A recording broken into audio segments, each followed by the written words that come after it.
So I'm walking in towards the entrance. You're going in towards the turnstile. That's the first thing you see, the first thing you hear.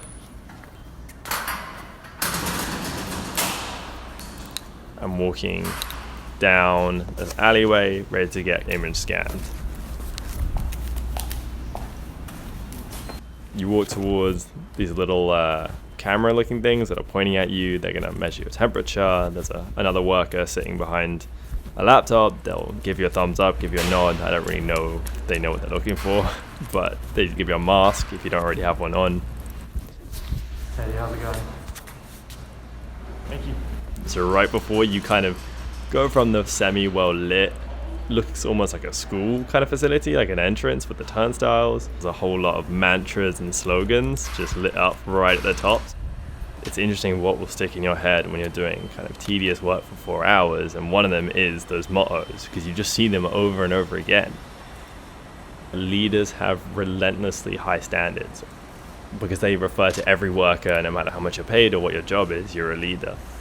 So everyone's held to these standards, which is funny because then one of the next lines is no task is beneath them. So essentially it's saying you do whatever, doesn't matter if it's your job or not, because everyone's a leader. You slip around the corner and immediately the warehouse feeling hits you. Physically you see this broad, expansive area. I remember my first day feeling really intense to just see something that size, but completely inside. You're impressed by like the raw kind of metallic nature. Everything's shiny and bright. It's all lit with LEDs. There's not a single window. You've got the conveyor belts running, the electrical kind of whirring, occasional klaxons, a regular kind of beeping that all kind of pierce through the noise. It's like noticeably colder because there's AC in there, and obviously noticeably underground. You're going down probably 15 feet worth of stairs. Everyone is wearing the same uniform. Everyone's kind of got the same vibe. It has this really strange feeling. It's like you've entered a new world, different from one you've ever entered before, and you kind of know you're in. Immediately I feel like a part of myself just forgets where I am and just goes into kind of robot mode, follows the path of everyone else, because you're literally following a line of other people dressed the same way you are. You walked in and you kind of line up towards grabbing your equipment that you need and starting to think about what your job is today. You think of the security guards who kind of just sit there all day and have never moved no matter what. You think of the metal detectors that are supposedly there to stop people from stealing things from packages in the warehouse, but I've never seen them used, and they're definitely not on at the moment.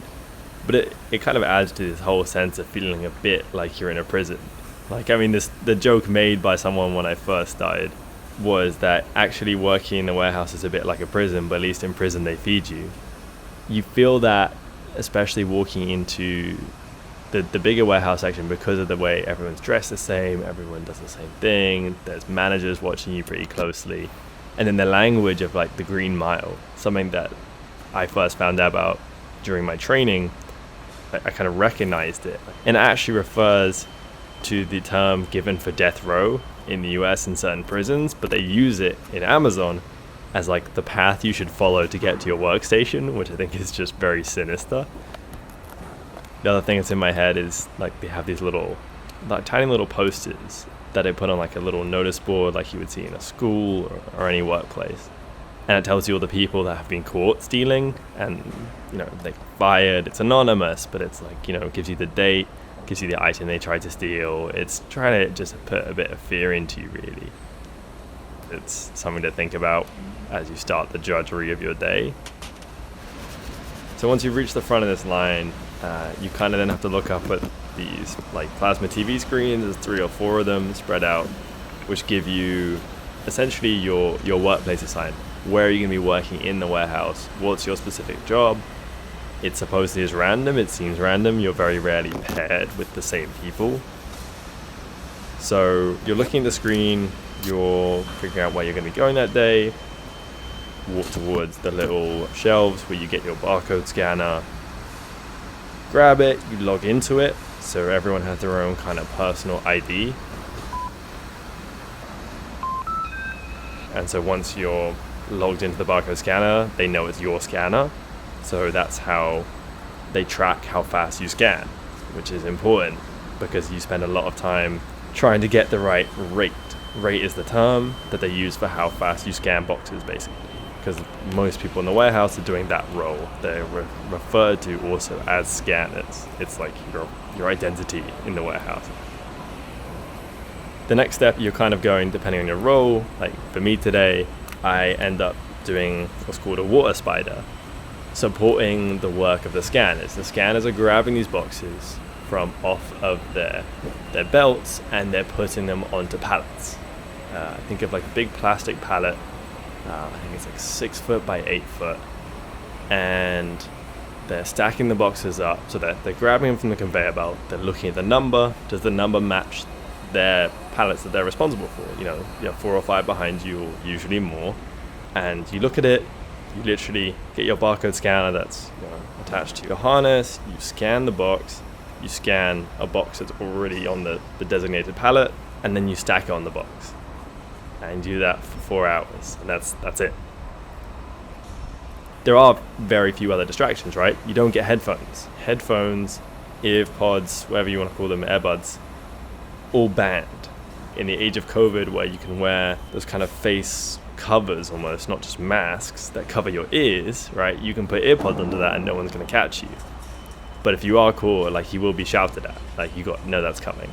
So some people get away, some people are able to sneak those in, but otherwise, like, there's very little to distract you in the warehouse from what you're physically doing, like the physical actions, because it takes just enough concentration to have to focus on it, but not so much that you're actually like problem solving, right? Because it's just repetitive.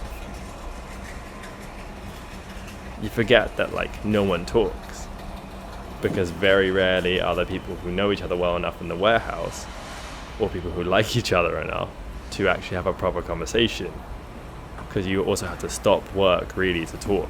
You're all wearing masks, you're not working that closely together, as in you're physically close, but you don't work on the same thing that someone else works. Everyone's rate is measured individually, right?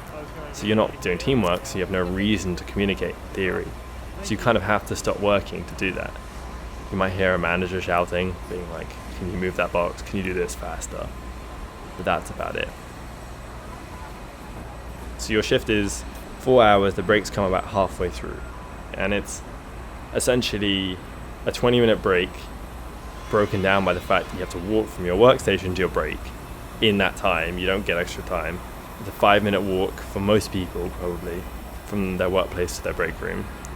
And then you kind of get there, and everyone is sat at their own COVID distance table. So, right, these are tables that you could fit 4 people around, but because of COVID, it's 1 person per table, with 1 chair spread across like a pretty large area. There's 50 people on break, and not a single person is talking.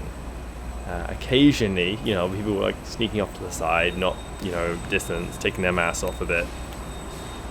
But really, no one's talking. And people are just on their phones. You can see just people's faces lit up, and like a little bit of just the scrolling motion that everyone is kind of doing at the same time, while being completely like ignorant of what everyone else is doing. It's a weird scene, particularly because the break rooms are in the physical warehouse. You don't really, for the most part, get to walk anywhere else unless you want to waste your whole break walking outside. You are usually sat like meters, feet from where other people are working or are still working. So the sounds, the sights, everything is still the same. You still see everything, even if you're not working, you kind of are associated with that. So you space out a lot during the break, or at least I space out a lot.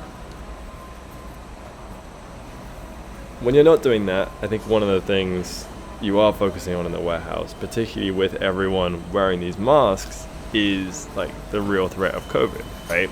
Social distancing is a bit of a joke, except when managers are watching you enter and leave the facility. But when you're at work, you can't keep distance realistically, and you're not really expected to. It's not really enforced.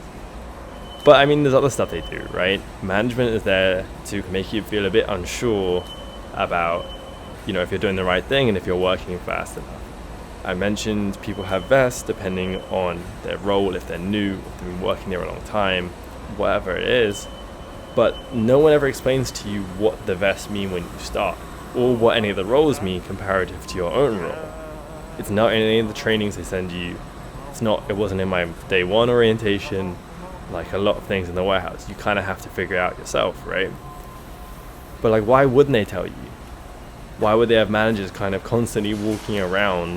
It's not like we don't know how to do the job. No one needs to tell us. Why would you have so many surveillance cameras? Again, a lot of these things they'll play, security, safety. Kind of rings a bit hollow in the age of COVID when you're, shipping someone's pet food or their Fiji water, that this is all about safety and security. But, who knows? The reality that as much as these managers want to portray an image of being really organized on it, for a lot of us, it just feels like no one has a clue. People just want to finish. They want to go unnoticed. They want to work quickly. They want to work quietly. They want to go home. There's a sense of shame, I think, about this work, where people aren't ashamed of the title or the fact they do manual work or where they work, if they work in a warehouse, but it just is a very meaningless, undignified form of work, right? You're not making food for someone and you see that person and they get the food. You're taking packages, a lot of them pointless, useless, definitely not essential packages. And I think when you build rapport with someone, right, when you develop a friendship in a workplace like that, it's assumed the friendship's also going to function outside of work, right? If it's a real deep friendship, if they know something personal about you, if they want to get to know you better. People don't want to bring these relationships from work outside of work because that means the reality of where you work escapes into the rest of your life. I think there's a mental separation a lot of people have between their work and their life, and it's got to stay that way. I think it's probably a big part of why Amazon's high turnover rate.